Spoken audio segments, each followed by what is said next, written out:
ang mga Pariseyo, ang kinikilalang tagapagpaliwanag ng kautusan ni Moises. Kaya't gawin ninyo ang itinuturo nila at sundin ang kanilang iniuutos. Ngunit, guys, mga kapalangga, ayan, simba muna tayo guys. Ayan, dito tayo ngayon sa NS Amoranto guys, sa Our Lady. Ayan,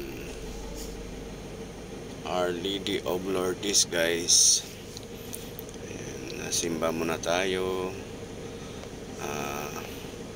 Araw pala ngayon ng Sabado guys. So ayan,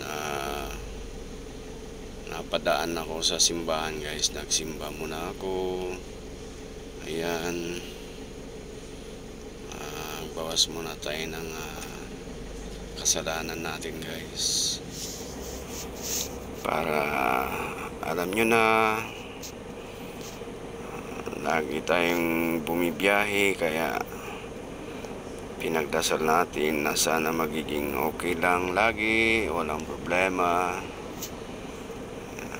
Gabayan tayo lagi ni Lord sa araw-araw na gawain natin guys.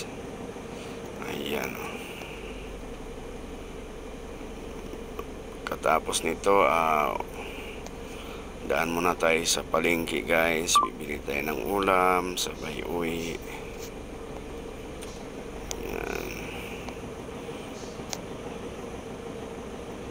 Papasalamat pala ako sa walang sawang pag-support nyo guys sa aking YouTube channel. Ayan, sana maibalik na ni Lord yung aking dollar sign. Ayan o. Ayan, malapit na matapos guys. Ayan. So hindi na ako nag-video ng marami kasi alam nyo na sa loob ng simbahan guys, medyo restrict tayo.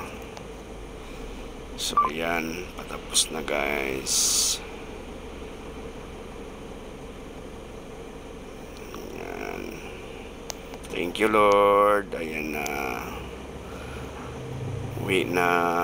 Maraming salamat. God bless sa lahat ng nanonood. Thank you so much.